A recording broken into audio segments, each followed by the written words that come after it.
Bueno, buenos días o buenas tardes ya. Hoy en este ciclo de escritores andaluces en red tenemos a Antonio Carvajal, poeta de Albolote, en la Vega de Granada. Es un paisano de Federico García Lorca y se le nota muchísimo. Es director de la cátedra. He sido. Ha sido. Ya todo emprenderito. García Lorca, vale. Y recupera de Lorca dentro de lo que es su generación, aunque bueno, esto de las generaciones es útil para entendernos, ¿no? Dentro de esa juventud que se rebela contra el realismo, no necesariamente contra la poesía social, Antonio sigue por la senda de Federico García Lorca de una manera doble, por esa reivindicación de la palabra como magia, que es muy importante. Realmente ahora estamos estudiando, bueno, tengo aquí unos alumnos que en parte son de una asignatura que es poesía, los géneros literarios, la poesía. Hemos visto un tema sobre magicismo poético. Lo hemos ilustrado en principio con Carlos Edmundo de Ory, haciendo la trayectoria del romanticismo, el modernismo y tal. Y les he dicho, bueno, cuando vengáis vais a ver a Antonio, que es un heredero de esa tradición de la palabra como refugio de belleza, de amor, de amistad. Una creación de un mundo de música diferente, ¿no? Entonces, pues una tradición que está absolutamente viva. Se suele decir que dentro de la generación del 68 hay una vertiente culturalista, neobarroca, neogongorina, es la corriente de Antonio. De él se ha dicho que, bueno, realmente se diferencia de los catalanes, por ejemplo, en que los catalanes meten influencias extranjeras de Ezra Pound, de T.S. Eliot, pero claro, es que hoy hemos estado viendo en clase precisamente que los catalanes tienen una cultura más volcada hacia afuera, mientras que los andaluces viven mucho en su tradición. También se te ha mencionado dentro de un mester andalusí de poesía, que hunde sus raíces pues, en el Renacimiento, en el Barroco, y en tu caso concreto serías de la escuela antequerano-granadina. Pero proyectada en América. Proyectada en América. Entonces, en la Nueva Granada, en la Nueva España, quiero decir, Rubén Darío para mí es fundamental. Bien. Yo creo que si nombramos a Rubén, ahorramos la mención de tantos. De tantos. Bueno, pues hoy tenemos aquí a Antonio. Antonio tiene una obra muy amplia. Empieza con Tigres en el jardín, sigue con Serenata y Navaja, inspirado en... Bueno, tiene el título, está inspirado en la relación de Mozart con Salieri, casi una fantasía. Es el primer libro que escribe, es poesía épica, curiosamente, pero lo publica el tercero. De esto es de lo que le mandaste a Vicente Aleixandre, ya hablaremos después.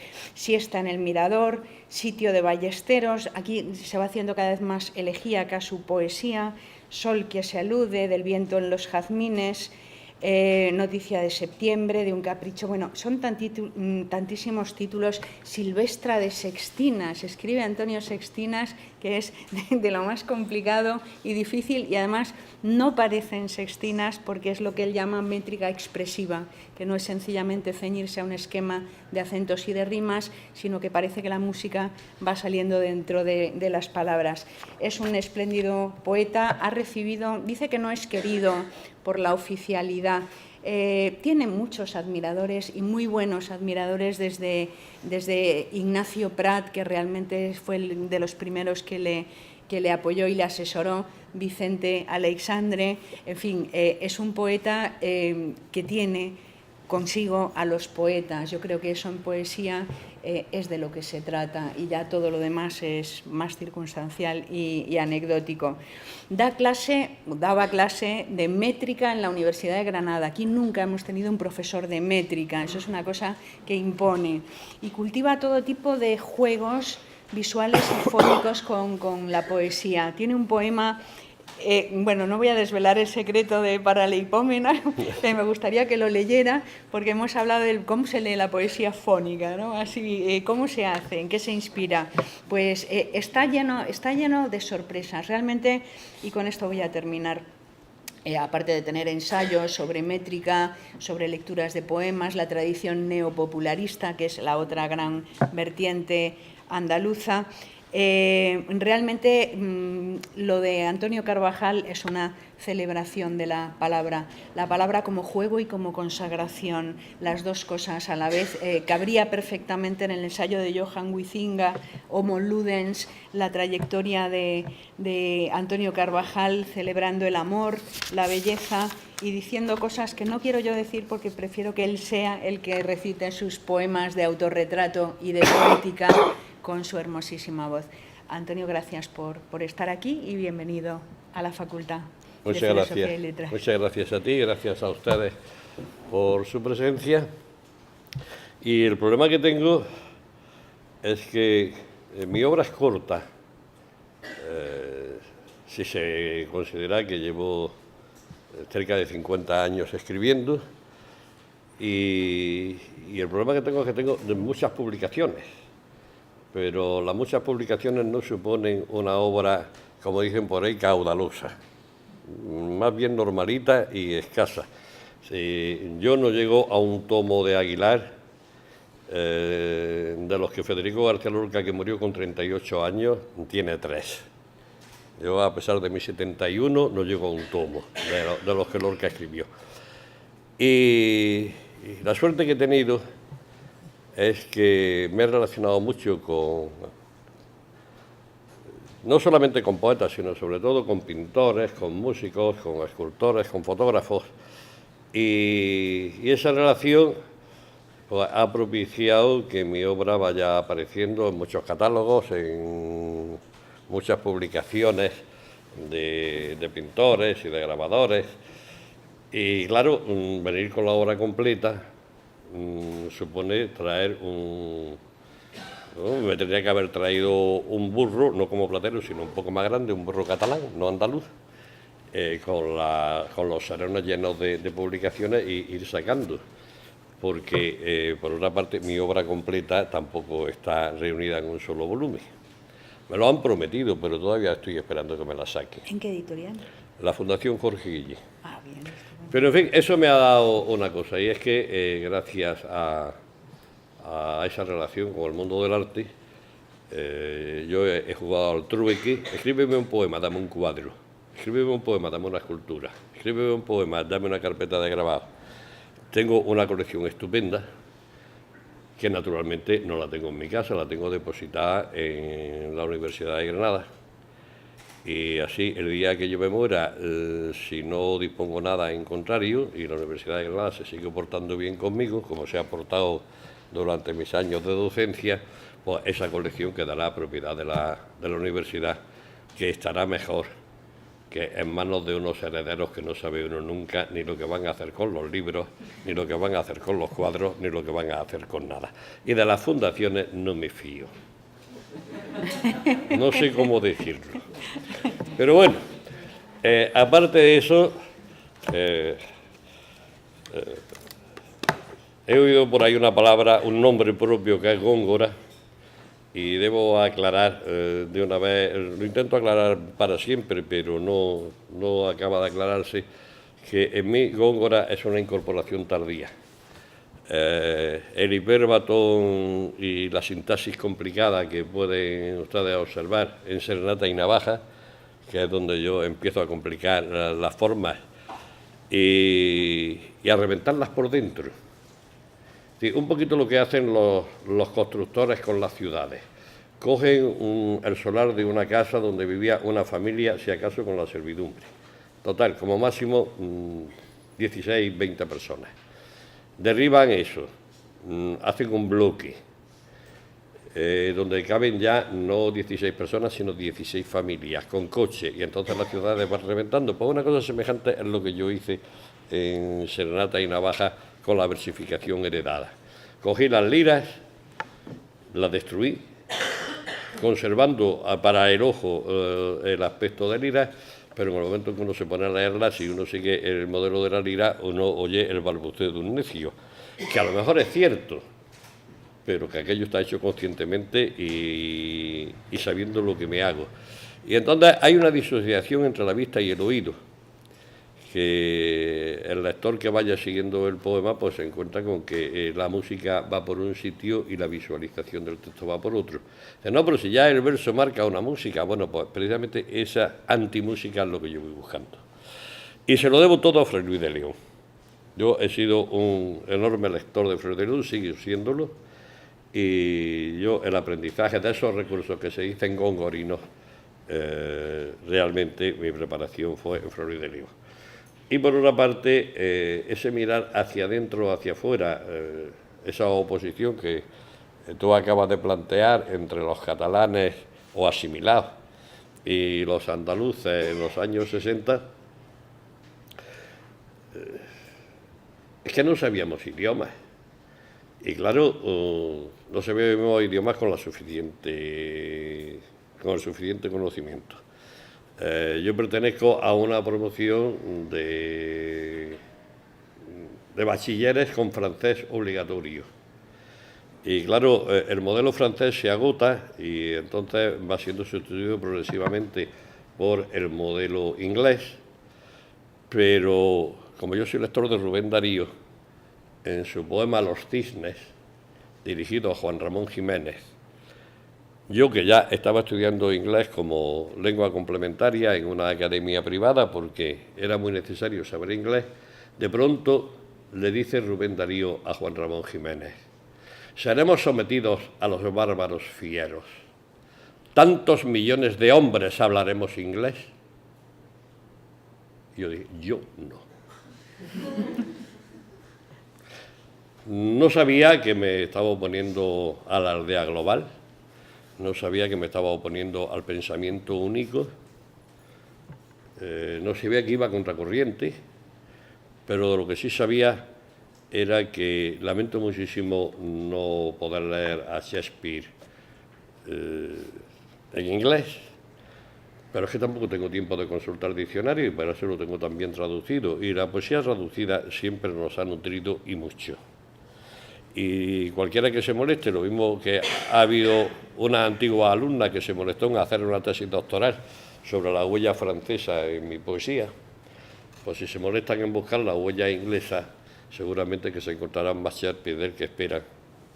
Poco a Eliot, porque lo encuentro muy aburrido, y bastantes más románticos ingleses de los que en apariencia pueda parecer.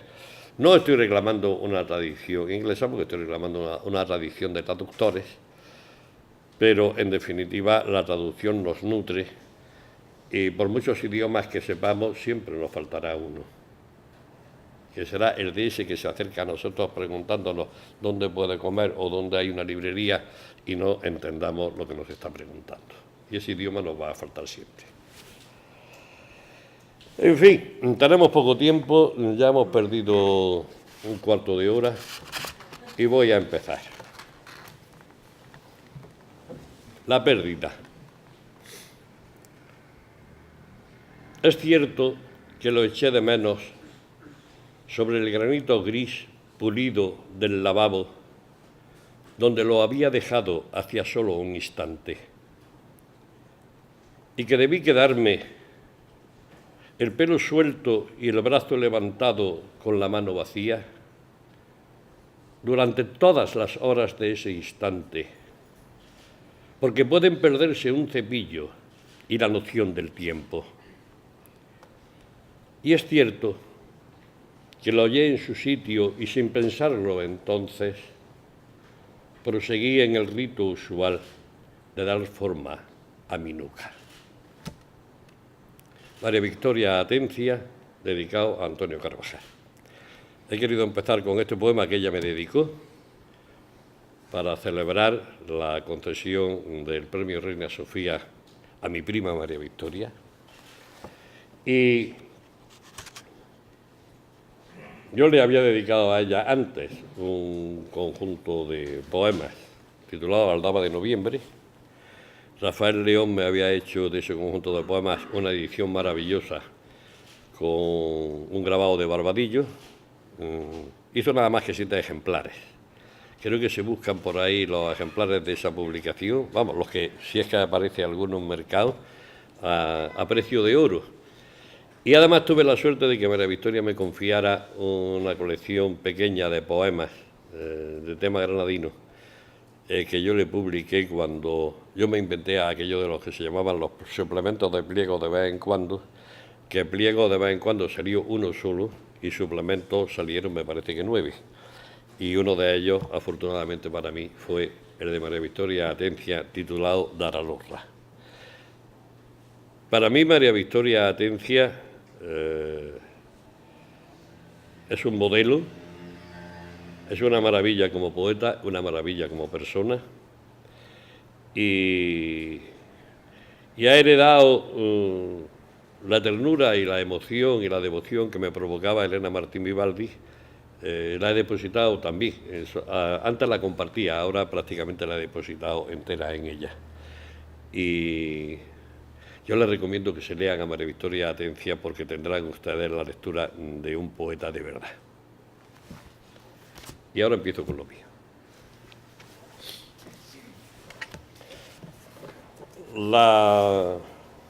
Les voy a leer los poemas últimos, vamos, poemas de los últimos. Y voy a empezar con el que aparentemente por fecha de publicación es mi último libro, pero que en realidad es el penúltimo, titulado Un girasol flotante, por el que por equivocación me dieron el Premio Nacional de Poesía. Y lo digo bien. Yo había recibido llamadas anteriores desde el año 1984, por lo menos durante 7 libros consecutivos, diciéndome que estaba de finalista del Premio Nacional y nunca me lo daban. El año que estuve más cerca, porque hubo un voto de diferencia, no me lo dieron a mí, pero se lo dieron a mi prologuista, con lo cual es como si me lo hubieran dado a mí, que fue cuando se lo dieron a José Antonio Muñoz Rojas por Objetos Perdidos, y yo había publicado ese mismo año Alma Región Luciente. Pero es que lo mío es muy particular, porque mi primer libro coincide con el penúltimo de Vicente Aleixandre. Publicó Tigres en el Jardín, y ese mismo año publica Vicente Aleixandre Los poemas de la consumación. Intentar competir con Aleixandre es una estupidez. El maestro es el maestro. El segundo libro, Serenata y Navaja, me coincide con el último libro de Aleixandre, Diálogos del Conocimiento. No me dieron ningún premio ni me dieron nada, pero sí tengo una dedicatoria de Vicente Aleixandre en ese libro. Y yo soy de los pocos que pueden presumir de tener una dedicatoria de Aleixandre. El tercer libro, que fue casi una fantasía, me sirvió solo y exclusivamente para tener un grupo de devotos en Salamanca. Yo no sé cómo llegó el libro allí, y precisamente de ahí viene la relación con Ignacio Prat. Y el cuarto libro, que salió en San Sebastián, en Ediciones Vascas, fue un desastre, no se llegó a distribuir porque salió con defectos de cubierta, salió con defectos en la portada, no cumplía los requisitos legales porque se le había olvidado poner los créditos, en fin, un desastre de libro. Y así sucesivamente. Y yo realmente en poesía española no empiezo a contar hasta que Jesús Munarriz, el año 82, publica mis 6 primeros libros con el título de Extravagante Jerarquía. Y ahí sí, ahí ya empiezo a contar en el mundo oficial de la poesía. Y me parece que fue una equivocación, porque si no hubiera publicado nunca, hubiera sido mejor para mí. Porque tengo la impresión de que he publicado demasiado. Y ahora lo que me estoy planteando es que ya va siendo hora de que me calle. Es que he escrito mucho, he publicado mucho, y no tengo ganas de que me pase como a ciertos poetas que llegada una edad empieza a irseles la cabeza y estropean todo lo que han hecho de jóvenes. Que hay muchos casos muy dramáticos, muy cercanos a nosotros. Pero en fin, el libro este, Un girasol flotante, toma su título de un poema que me dedicó el filósofo don Emilio Lledó. Y entonces la Universidad de Granada encargó una antología de mis poemas y el colector de los poemas, Antonio Chicharro, decidió que la antología fuera hecha por distintos críticos, distintos estudiosos, y que cada uno se encargara de un libro. Y precisamente a don Emilio Lledó le tocó Alma Región Luciente. Y le mandó a él, a Antonio Chicharro, no a mí, le mandó el poema que le voy a leer y que me sirvió a mí para organizar este libro a partir de la respuesta que le doy. De Emilio Lledó para Antonio Carvajal.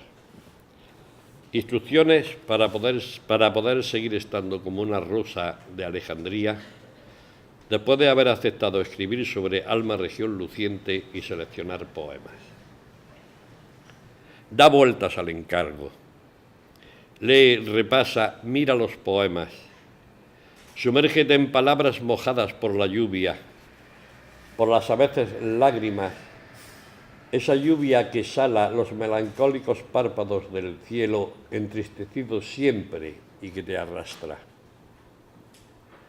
Remójate en el agua diluida de sombras y sentires. Pierde en ella el dolor, no la esperanza. Piénsate lento, mírate en ese espejo que se hace líquido y en el que paradójicamente te me esfumas. Anda, reencuéntrate. Dite a poquitos que eres tú lo ya dicho, que tú eres yo, que el yo es el nosotros y el nosotros es todo en la contemplación de esa mirada, dura como un espejo, crispada en la pupila. Toma la pluma y escribe ese poema en prosa de al menos 5 páginas. Y no como una rosa y no de Alejandría estarás, pero sí al menos como un inmenso girasol flotante que amarillea sus coronadas pipas para que una a una cascadamente te las comas. ¡Qué descanso! Haber podido al fin apagar la bombilla con el deber cumplido. La bombilla del alma, habitación luciente, que te dejaba insomne noche a noche, nocheramente, por la brillante, oscurosa noticia de los benditos, maravillosos, implacables versos. Respuesta de Antonio Carvajal a don Emilio Lledó. Si alguien reconoce el comienzo de la epístola a Boscán de Garcilaso, lo ha reconocido bien. Empiezo haciendo una traslación al pie de la letra prácticamente de los versos de Garcilaso. Donde digo Lledó, pongan ustedes Boscán y están oyendo a Garcilaso. Señor Lledó, quien tanto gusto tiene en darle cuenta de sus pensamientos hasta en las cosas que no tienen nombre, no podía esperar, no la debiera nunca esperar, su voz vuelta poema, digo, envueltas sus voces y mezcladas en el poema con que usted responde a la provocación de un buen amigo. Cuando solicitó a Antonio Chicharro selección comentada de mis libros anteriores, buscando que las múltiples miradas a mis versos consiguieran dar idea cabal de mi poesía, una poesía donde se oyen tantos trinos y se marchitan tantas rosas. Jardín de otoño, la que fuera selva salvaje de pasión e idea y húmedo más de relente que de blanda lluvia, no podía esperar, aunque debiera, una comparación como la suya que me describe generosamente, como un inmenso girasol flotante que amarillea sus coronadas pipas para que una a una cascadamente te las comas. Nuestro buen amigo Aristóteles lo dijo, lo tradujo en buen verso Garcilaso. Goza más el amigo regalando que recibiendo, pero yo recibo el don de su amistad y no recuerdo haber gozado nunca con mis versos tal calor, tanta luz, tanta esperanza, como su voz medida en mí ha cantado. Aquí arranca el libro, que tiene una primera parte de cartas a los amigos, y en esas cartas a los amigos hay una dedicada a Mercedes Arriaga en su Roma andaluza.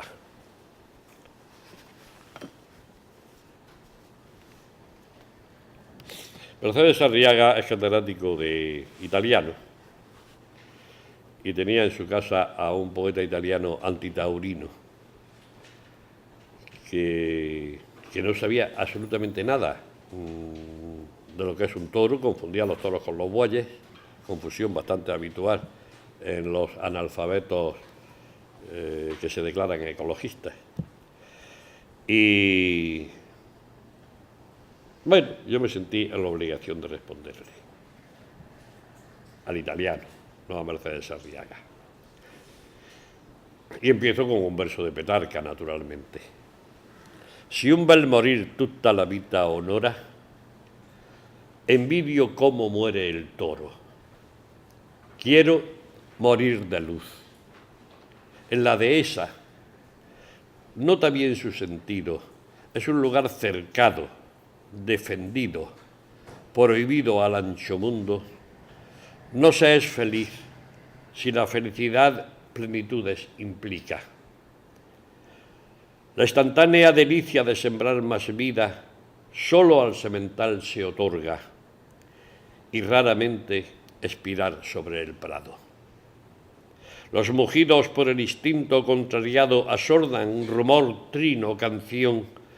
Hierve la sangre cuando exquisito expándose el aroma de las hembras fecundas, mientras chupa la abeja celos de romero y trinan ruiseñor, chamariz, jilguero, alondra, y la amapola en su sopor se enciende.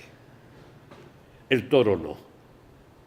Varón de sombra, bulto campal, hollar y lengua del deseo, respira espumas, negaciones lame, y pace o duerme o bebe y muge, y muge.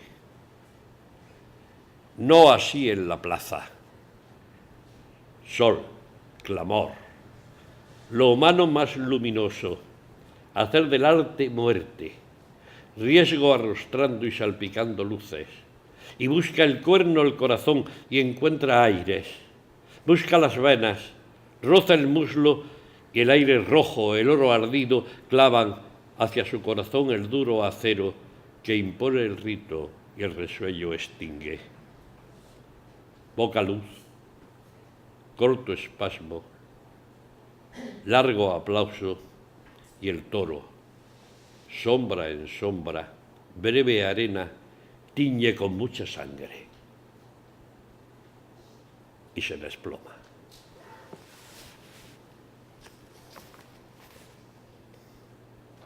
¿Convenciste al antitaurino? ¿Eh? ¿Convenciste al antitaurino? ¿Qué va? Si hubiera podido, se hubiera comido mi corazón. Pero ni siquiera cortado con tenedor y cuchillo. Abocado. No hay manera de convencer a un anti, nunca. Hace años escribí un texto muy breve, porque Garcilaso, en la que llamamos égloga primera, que en realidad es la segunda, por boca de Salicio, dice de Galatea, materia diste al mundo de esperanza. Y esa expresión, materia de esperanza, de pronto me la encontré recogida por Elena Martín Vivaldi como título de un libro suyo, y también me la encontré en José Antonio Muñoz Rojas en un soneto dedicado a su hermano. Y me sorprendió que tanto en Elena Martín Vivaldi como en Garcilaso, como en José Antonio Muñoz Rojas, esa expresión materia de esperanza adquiere un valor negativo. Así que le dediqué el poema a José Antonio Muñoz Rojas y le puse el título de Garcilaso. Esperar no del hombre. Le escribiste a tu hermano. ¿De quién, en quién o dónde la esperanza? Te miro en el agobio de la edad, cuando solos conversamos en tu alta habitación que al campo se abre, y me hablas de la muerte que no llega, aunque hace tiempo la invitaste. Espera, me permito decirte, pues no falta nunca a la cita, mas la hora es suya. Dejo vagar la vista por el campo que con primores cultivaste. Miro el olivar que aguarda un mar futuro de sol licuado. Sin faena humana no hay rumor, y el olvido no me sirve como ajustado ejemplo de tu vida. Enhiestos los ramones, quieto el aire, cada despojo consolida y nutre sus días futuros. Quienes te conocen, quienes te contemplamos, bien sabemos que a ti cada despojo te reduce, que tu honda soledad sobrevenida te ha dejado sin voz. Mustia la rosa, ¿qué esperar del jardín sino el suave vuelo de un ave que tu aliento acoja y lleve a un alma nueva tu palabra, bálsamo y pulso de un amor que es vida? Y no me he traído el poema para la hipómena, pero voy a dar uno equivalente. Vale, vale. Y si no, además comparamos los dos. ¿Tú lo tienes ahí? Sí, en algún lado. Espera que lo busque. Voy a leer primero este, que es más Y evidente. este Juan Ramoniano, ¿no te gustaría leerlo? Patio de los Leones. Sí, pero no me habías dicho lo, Sí, lo del para la hipómena. Sí, sí, yo lo busco.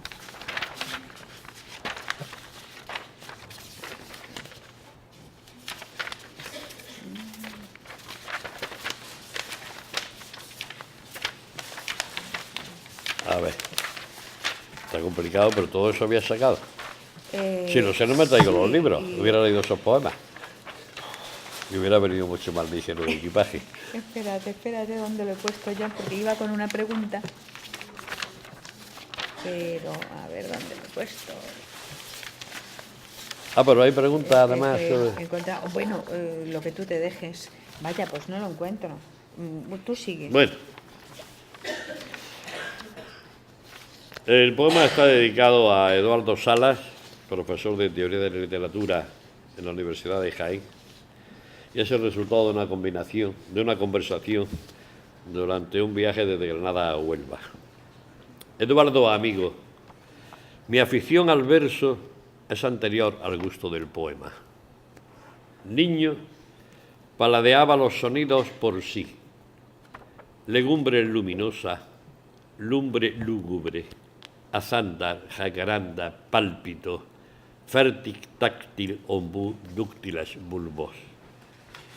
Marcar acentos y jugar los trinos, en tierra, en humo, en polvo, en sombra, en gracia, para danzar sobre el compás trenzando lábiles líneas, ágil melodía, que vibre o luce y el oído llena con el hondo rumor del verbo ardido.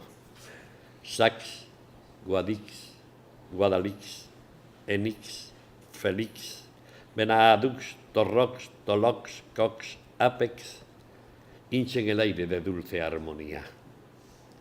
Henchir el aire, susurrar el gozo, y sobre el paso del compás logrado, las generosas marcas de cadencia, pinza celeste que astro y voz enlaza en alsonancias, consonancias, ecos, alfabetización y silabeo del sonido ceñido entre silencios. Siempre el silencio, cóncava caverna en cuyo fondo se proyecta súbita la sombra aquella que cuajó en idea. Esta enumeración de nombres de pueblos sustenta... Este libro no lo tengo yo. ¿No lo tienes? No, me lo han robado o lo he perdido. Ah, bueno, te lo regalo. Para la hipómena, un préstamo de la Biblia, y designa el conjunto, es un neutro-plural griego, y designa el conjunto de libros de historias menores. Es algo así como crónicas, pero más que crónicas, cotilleos. Diríamos algo así como los programas Eso que tiene la telebasura de la época convertida en palabras sagradas. Yo voy descomponiendo la palabra para la hipómena y da como resultado esto. Para la hipómena, Belicena Alquife, Colomera Huenejazo, Jarpinos, Bercholes, Ferreirola, Íllora, Juncastel de Ferro, Orgivanarila, Salobreña, Gete. Para lipómenos, Aldeire Graena, Jabalcón, Marchena, Busquista, Alzujaira, Caniles, Galera, Castrirol, Ceatarfe, Belerda, Moreda, Concha, Alzafarraya, casi todo para le hipómenos.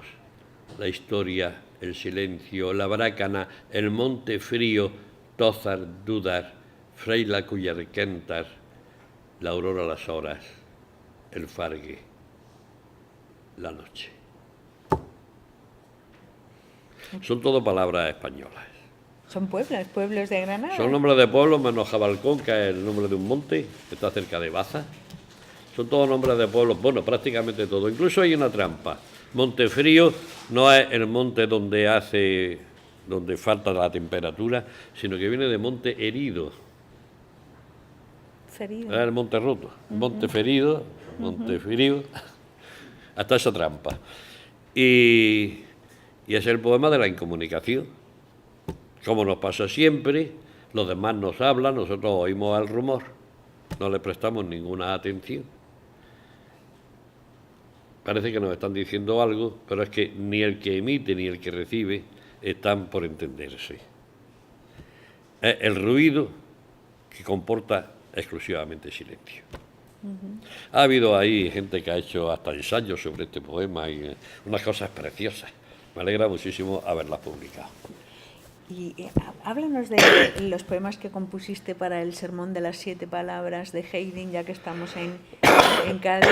Es una pieza que se encargó al compositor Haydn para ser tocada en Cádiz, en la capilla del Marqués de Valdeíñigo, ¿no era? Sería la Santa Cueva, ¿no? En la Santa Cueva. Pues, el año 1989, en septiembre, a 1 de septiembre, yo vivía entonces en pleno centro de Granada y tenía como cuarto de estar, porque estaba debajo de mi casa, incluso una habitación de mi casa montaba sobre ello un sitio que Carlos Cano se encargó de hacer famoso, que se llamaba La Alacena de las Monjas, una canción que hizo Carlos Cano celebrando el restaurante de sus amigos, también amigos míos. Y llaman a la puerta muy insistentemente. Veo que el que llama es un amigo, bajo, y me encuentro con que no estaba solo, que había dos. Uno, el amigo, era entonces un personaje muy curioso, porque era rico por todas las partes de su familia y además era el heredero de todas sus tías solteras. No voy a decir que heredero de media provincia de Jaén, pero digamos como de un sexto, que ya es bastante. Eso es algo así como la Fundación Gulbenkian, que tiene como ingresos un 1% solo, pero de la producción mundial de petróleo. Una cosa así le pasa a este. Y era muy curioso porque, siendo tan rico, era del Partido Comunista, pero en ese momento estaba de concejal de Cultura y de Relaciones Institucionales con los socialistas en el Ayuntamiento de Granada. Y, en fin, ¿qué quieres y tal? Pues mira, que aquí te presento al músico, al violinista Micha Raleski, director de la nueva orquesta de cámara americana en inglés. Y que hemos pensado que para conmemorar el 50 aniversario de la marcha de Falla de Granada a la Argentina, digo, dirás de la huida. Dice, bueno, como tú quieras decir. Digo, no, yo le llamo la huida de Falla. Pues hemos pensado hacer un concierto conmemorativo y que sea ejecutar la obra según la cual Falla se aficionó, gracias a ella, a la música, Y es que Falla había contado que a él se aficionó a la música de chico cuando su madre lo llevaba el Viernes Santo a la Santa Cueva y oía el oficio del Viernes Santo y en las meditaciones, después de la reflexión sobre las 7 palabras de Cristo, pues en lugar de estar en silencio se estaba oyendo la música de Jaime. Pues muy bien, ¿qué queréis? ¿Que yo lea? Pues leo. Dice, no. Michał Ralecki, el músico, dice que él siempre que ha tocado esta obra la ha hecho con texto literario. Por eso que los leo. Dijeron, no, que los escriba. Digo, estamos a 4 de septiembre y esto para cuándo es, pues para el 28. Digo, pues me da mucho plazo, dijo. Sí. Y Michał Ralecki, a todo esto, era de nacionalidad rusa, judío, residente temporalmente en Granada, pero con la residencia establecida en los Estados Unidos. No hablaba ni una sola palabra de español y no he visto un judío al que le guste más la morcilla y el chorizo frito. Y sobre todo si van con huevos y patatas, todavía mejor. Se pegaban unas tripoteras de papas fritas con huevos y chorizo y morcilla que eran una bendición. Así que, como yo tenía eso de la religión abandonado desde los 16 años y había dejado de preocuparme, yo no tuve crisis religiosa. De pronto un vacío se me borró. Me quedó, eso sí, la cultura, porque no se puede negar uno a su formación, pero dejó de ser un problema. Y no me había ocupado yo más de esas cosas. Así que incluso en Tigres en el Jardín, cuando hablo de Dios, pues lo presento un poco a la manera de Valle Inclán. Aquel se curaba del asma y las varices y me dijo con guasa, vete con Dios, mozuelo. Es decir, que el propio Dios me dice que me vaya con Dios y me despide de su lado. Pero se me había acabado aquel mundo. Y así que eché mano de...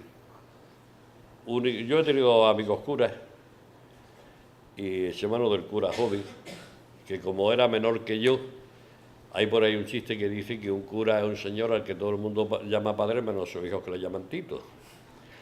Entonces yo, como era 4 meses menor que yo, le llevaba a Tito, para mayor ironía. Y le dije, oye, préstame sermonarios barrocos y cosas de esas, que tengan buenas metáforas, que tengan buenas imágenes, porque me han encargado unos poemas sobre las 7 palabras. Y de claro, si no fueras como eres, que eres un sin Dios, que no, pues no te verían estos apuros. Total, que me prestó un seminario precioso de un jesuita del 17, Palma, y de allí pues me leí así lo que pude sobre la marcha y escribí los 6 primeros poemas prácticamente de un tirón y sin ningún problema. Pero me atanqué en el último y que no me salía. Que llega el día 24, que estamos en los ensayos, que estamos preparando la obra, que la vamos a hacer en la iglesia de Santa María de la Alhambra. Tú dices unas palabras antes de empezar. Bueno, pues yo digo unas palabras antes de empezar, pero el poema último no me salía.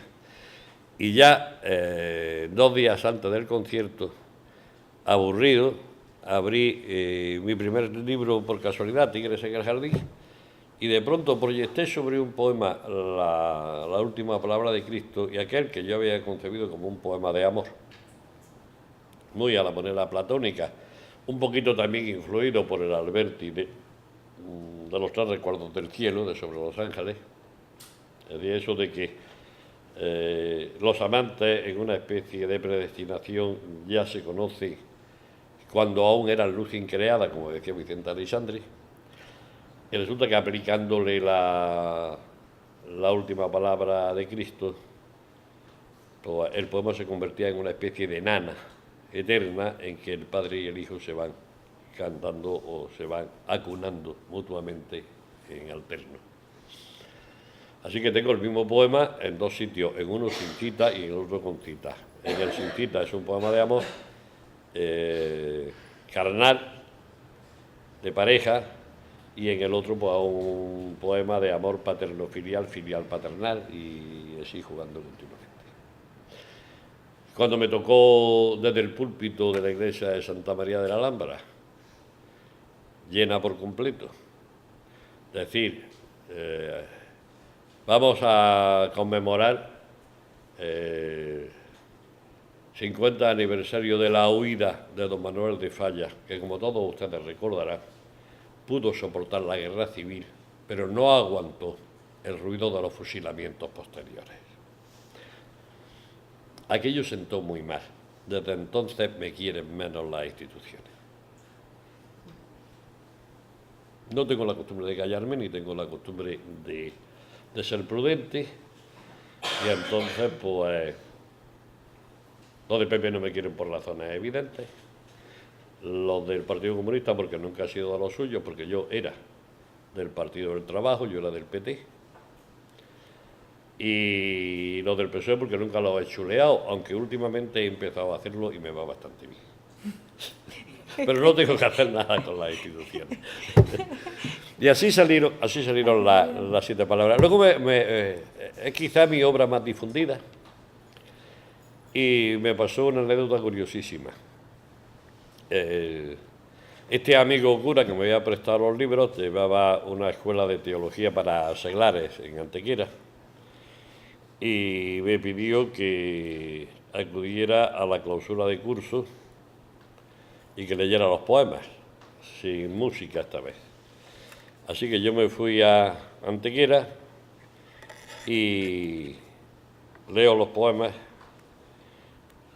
y el señor obispo que preside la clausura de curso se llamaba Monseñor Bucharrais, y a los jóvenes no les suena de nada ese nombre, pero a los que pasan de 40 sí. El famoso obispo de Málaga que atacaba las bacanales, orgías y otras lindezas de Marbella y su entorno. Y entonces Monseñor Bucharrais me dijo que le habían gustado mucho los poemas. Aparte de que he reconocido por ahí un eco de San Juan de la Cruz, y yo no pude contenerme y dije, coño, un obispo culto. Con lo cual nos reímos mucho.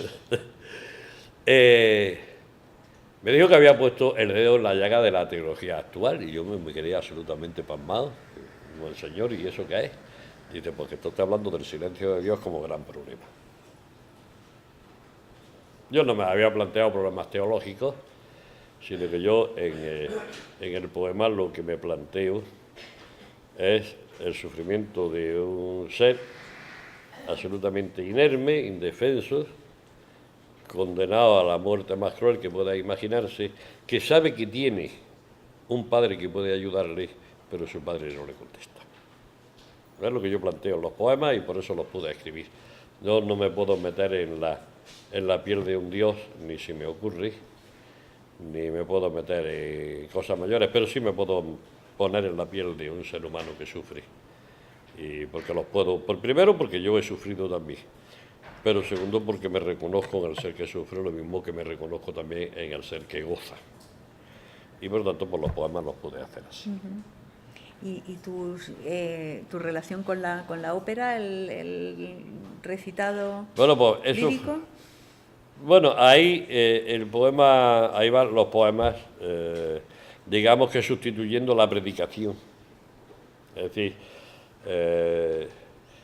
como yo no hablaba inglés y el director tampoco hablaba español, se me ocurrió una idea estupenda, que vista la partitura de Haydn, pues yo daba la cita en español de la palabra bíblica, leía mi texto y cuando terminaba hacía un silencio y decía la frase en latín, que es la frase que tienen los músicos escrita al comienzo de la partitura, de cada sonata de Haydn, y entonces ellos entraban.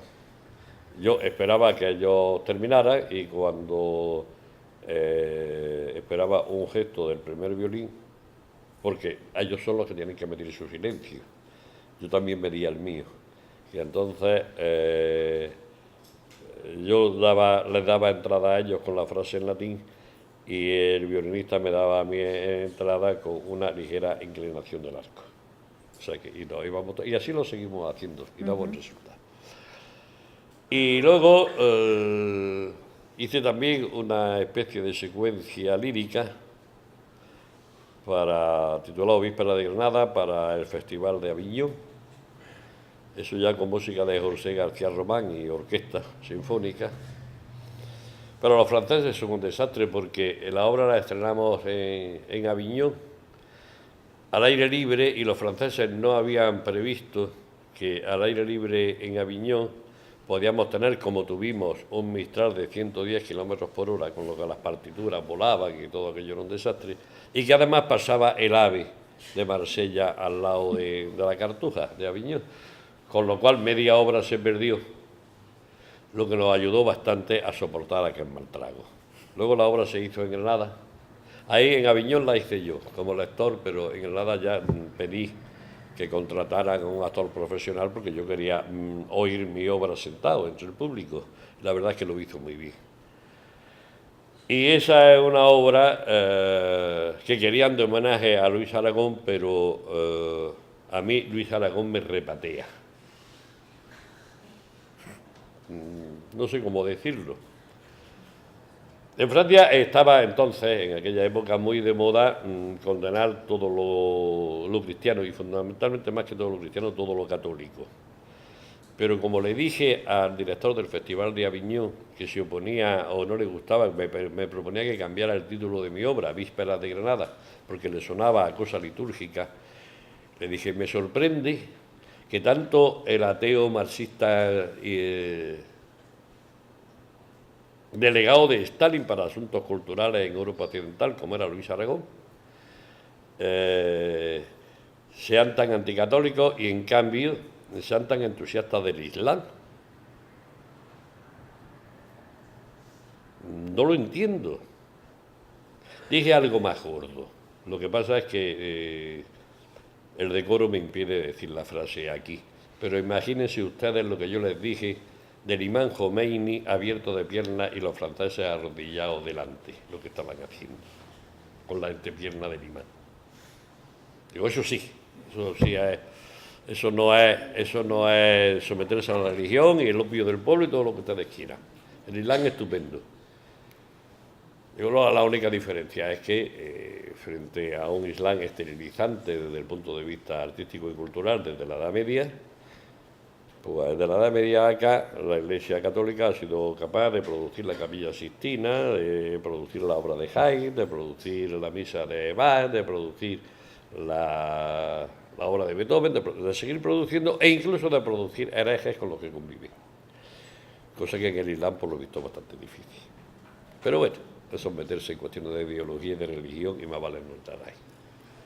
Yo estoy muy orgulloso de mi tradición católica, aunque no sea practicante, ni me afecta en esos problemas.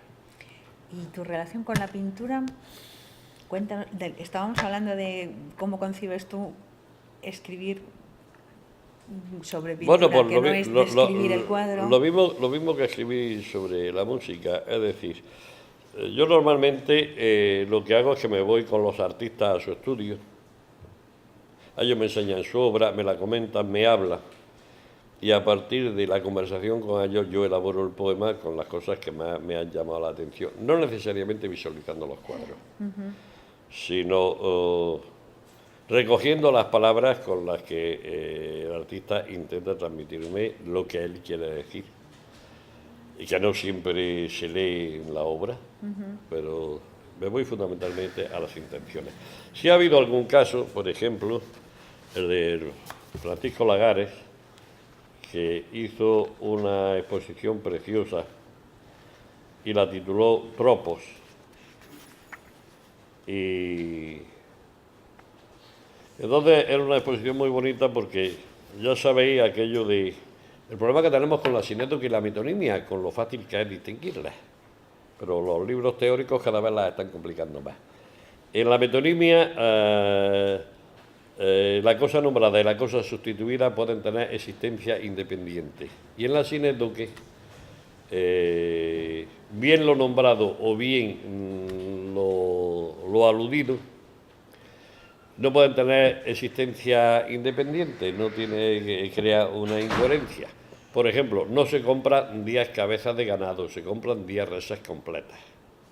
No se come uno un pollo, se come uno la parte comestible. Yo no conozco a nadie que se coma el pico. aunque hienas humanas hay, pero no sé si tienen facilidad para digerir eso. Entonces, está clarísimo que eso es un asinétoque. Entonces, en esa exposición había una cosa estupenda, que era copas rotas, que el pintor pintaba, pero componiendo el cuadro con los fragmentos de la copa rota, de tal manera que aquello eran asinétoques realmente y otro tipo de figuras. Entonces, para el catálogo me pidió un poema y entonces yo le hice este, donde están los tropos fundamentales. Tropos. Por el aroma del café se sabe que comienza el trajín de la mañana. Por verde, la doméstica sabana canta que abril no es cruel, sino suave. En la constelación del sueño cabe con perfume redondo la manzana, y lo que cuenco fue será campana, y lo que cardo el ala de algún ave. La copa rota a su residuo abraza. La red de vidrio contra el cielo traza la trampa vertical de su agonía, mientras el sol se expande por la aurora. El alma enciende, el cuerpo opaco dora y lo tinta de vida y alegría. Y luego, pues, por ejemplo, con los músicos, aparte de escribir para ellos, de haber hecho el texto de 2 óperas, una ya estrenada y grabada y demás, y la otra esperando que el compositor la termine. Me la pidió una compositora, me dijo, tiene mucho texto, quítale, la reduje en 1/5 parte, sigue siendo mucho. Digo, mira, no compongas, y se la ha encargado, se le ha dado el texto a otro.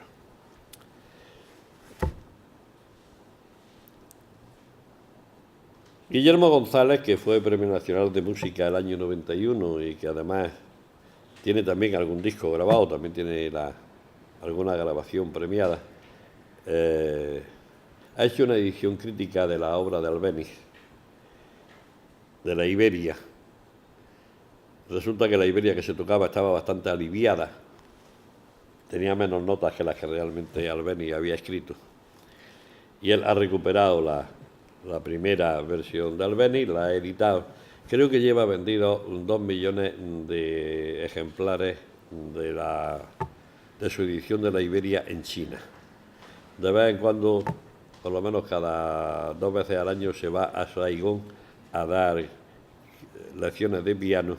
Y según me cuenta, en China hay nada más que 25 millones de pianistas o de estudiantes de piano. Con 25 millones tenemos nosotros para llenar media España y que aumente el paro. ¿Cuántos pianistas hay ahora en España en activo? Pues aumentaría el paro una barbaridad. Y mientras que estaba preparando la Iberia, me dijo, oye, búscame por ahí sitios que tengan un piano en condiciones y un grupo de gente que entienda de música, porque quiero ir preparando los cuadernos de la Iberia. Los quiero ir preparando, pero no completa, sino poquito a poco, para que me opinen, me corrijan, me digan qué tal se oye. Porque él tenía el compromiso de estrenar la obra, su versión en Granada, y el concierto lo transmitió la Unión Europea de Radiodifusión. Y entonces él quería estar seguro de lo que estaba tocando. Y un buen día la Universidad de Granada, cuya orquesta ha creado él, puede decir darle una medalla de honor y tal cosa, y entonces yo para esa ocasión escribí este poema. Guillermo, aquellos agitados días, de un lado al otro, con tu Albéniz limpio, fuera en la luz sedienta de Granada, fuera en Jerez, ardidos fuera en Ronda, con fulgor, con fervor, se me presentan hoy como vuelo a la región celeste, donde el alma sin voz todo lo dice, lo siente todo y la canción le brota. Pude vivir contigo aquella música, toda pasión por nuestra Andalucía. Aquel cantar sobre el dolor del cuerpo, aquel llorar desde las coplas hondas, cuando la vida se le va y quisiera dejar en cada nota último un beso al aire, al agua, al filo de la copa, que no puede apagar su sed de días. Brotaban nuevos como nunca dichos de tu pasión, de tu conocimiento, en tu piadosa ejecución, sentida hasta la extenuación en la hermosura. Porque emergías otro en el silencio. He visto en los fulgores de eritaña temblar tus labios como suplicándole salud y paz a la esperanza virgen. Súplica tuya sobre el eco mudo de quien cayó y cayó sobre el olvido.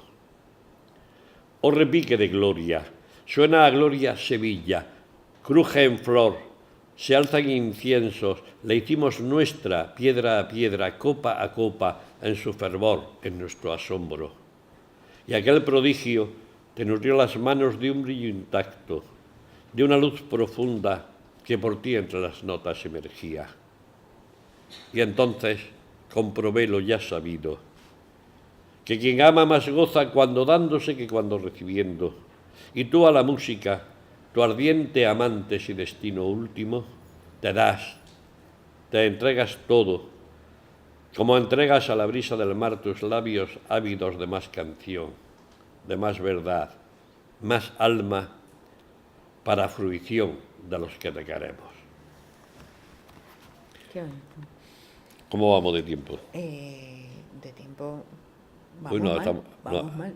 No, estamos hablando. Me tienes que preguntar algo. Yo tengo aquí un poema que me gustaría leeros, pero andamos mal de tiempo. No, pero eso tiene pero una no tan solución, mal. que me vuelvan a invitar y Claro. vengo a seguir leyendo poemas. A mí me gustaría que leyeras este poema, que es una poética tuya. ¿Dónde está? A ver, quizá de la poesía sea yo el mejor obrero. Sí, esto es otra. Yo cuando me llaman il miglior fabbro, no sé si me están elogiando o me están insultando. Es como cuando me dicen gongorino. No sé si es un insulto o un elogio. Y aunque el primero que usó la expresión fue Fernando Ortiz, luego la recogió Ignacio Prat, y ahora la repite sin saber lo que se dicen los demás. No es cierto que yo sea el mejor versificador de la poesía española actual. Yo tengo la norma como referencia, considero que sin norma no se pueden valorar los desvíos, pero de ahí no paso. Quiero decir que si una norma me estorba, pues me la salto y procuro que no se note, pero lo hago con premeditación y alevosía. Ya desde el primer libro. Y yo soy muy poco respetuoso con la métrica como precepto. Sí, respeto la norma como orientación, como señal. Pero bueno, quizá de la poesía sea yo el mejor obrero. Lo dicen tantos. Ellos deben saber por qué. Pero no saben darme la palabra que quiero, toda ella encendida de esperanza y de fe.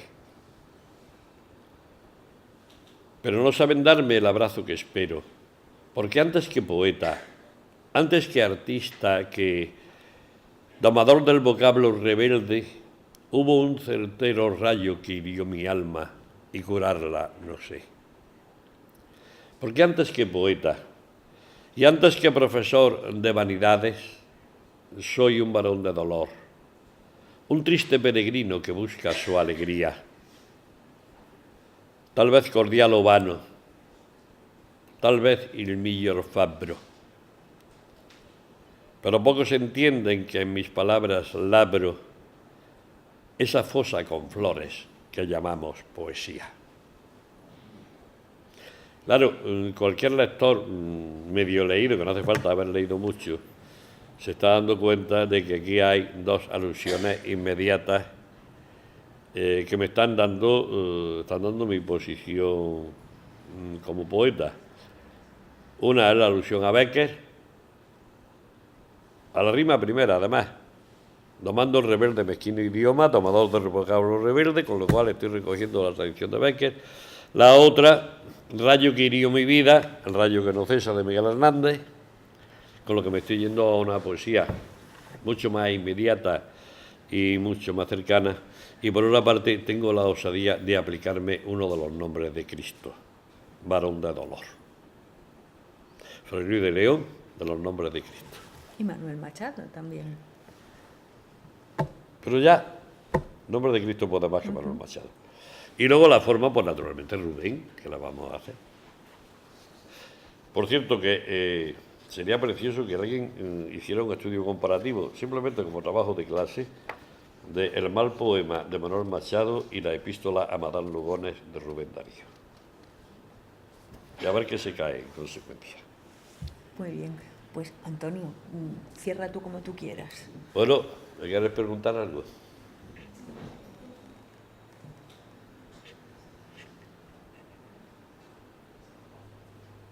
No me quiere preguntar nadie nada. Es que doy aspecto de ogro, de caníbal. ¿Estáis aburridos de mí? Pues entonces voy a leer otro poema. El año 77 cumplía yo la bonita edad de 44 años, que es una edad muy bonita, porque es 4 por 11. El 11 es maravilloso porque indica prácticamente la infinitud, sobre todo si se le pone el 1000 por detrás, las 11.000 vírgenes. Y el 4 porque aquello de que es el primer cuadrado del primer par, y que de la multiplicación del 4 pues se puede llegar al infinito, como demuestra la taracea de la Alhambra, de cómo pues el 4 da el 16, el 16 multiplicado da el 100 y pico, y en fin, y así se llega al infinito. Bueno, estaba yo en Loja, que había descubierto un yacimiento arqueológico en superficie, en un gaza de tomate, en una hortaliza. Fui a robar un tomate, porque a mí me gustan los tomates cogidos en la mata. Y de pronto salto una acequia, veo una cosa que brilla, un poquito de agua que había, y resulta que era una punta de flecha de siles. Seguí mirando, seguí encontrando siles. Seguí mirando porque estaba encontrando cerámica. Le avisé a los amigos y terminamos recogiendo material en superficie, porque allí era inútil excavar, estaba todo destrozado por la agricultura, con material suficiente para que se haya hecho una tesis doctoral sobre el yacimiento. Y estaba yo tan contento allí en el campo, buscando yo mis piedras tan a gusto, y de pronto en la radio del coche la noticia de que un muchacho de Almería había sido abatido a tiros por las fuerzas del orden de entonces. Y resulta que yo conocía a ese muchacho porque yo sigo teniendo el carnet del Partido del Trabajo con las cuotas pagadas hasta el año 1000, porque como al camarada fontanero se le pagaba la instalación de los grifos en la sede del partido, como al camarada carpintero se le pagaba la restauración de muebles, como al camarada electricista se le pagaba, el camarada intelectual, que era yo, me encargaron un tríptico con la política cultural del partido. Lo hice, 6 páginas, y dije, os voy a poner un precio barato. Voy a cobrar lo que me pagó el ABC por publicarme un poema. 15.000 pesetas, de entonces. 90 euros. 15.000 pesetas. Y por página, pues son 90.000 pesetas. Pagábamos de cuota 100 pesetas. ¿No tenemos dinero? Digo, sí, ahí está mi carnet, 90.000 pesetas de cuotas. No me vayáis a pedir más dinero. Cuando tengáis una necesidad, me lo restáis del carnet, pero el camarada intelectual ha tenido que tirarse tantos años estudiando, los estudios han costado tanto, y al camarada intelectual se le paga porque está proletarizado. Bueno, pues en estas bromas y estos diretes, de pronto la noticia es que las fuerzas del orden de entonces, que son las mismas de ahora, en el amanecer del 14 de agosto, habían disparado contra un joven que estaba haciendo una pintada en una casa abandonada de la playa de Almería, y había escrito la palabra pan. Estaba escribiendo la palabra trabajo cuando lo alcanzó la ráfaga de ametralladura y no puedo escribir el lema entero, que era pan, trabajo y libertad. Yo no he entendido nunca la muerte, y bueno, ese tipo de muerte. No entiendo que el hombre sea hombre para el hombre. Los lobos se portan mejor. No podemos humillar ni despreciar al lobo llamándole hombre. El hombre es peor, el hombre es el único animal que mata por gusto.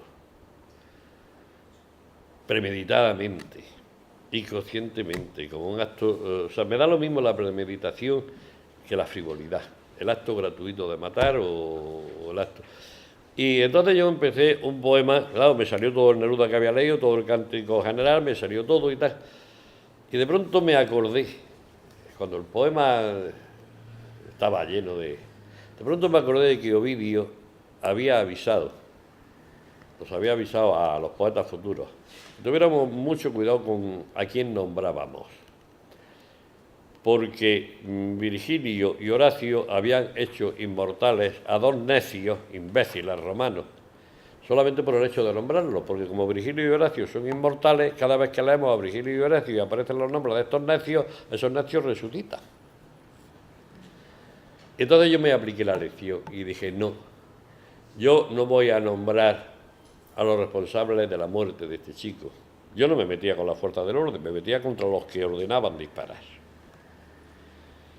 Y yo lo que tengo que hacer es que el nombre de este chico suene cada vez que alguien lea mi poema, si es que me lee alguien, por lo menos si hay un lector futuro, que sin saberlo siquiera esté pronunciando un eco del nombre del muerto, que de esa manera seguirá viviendo mi palabra.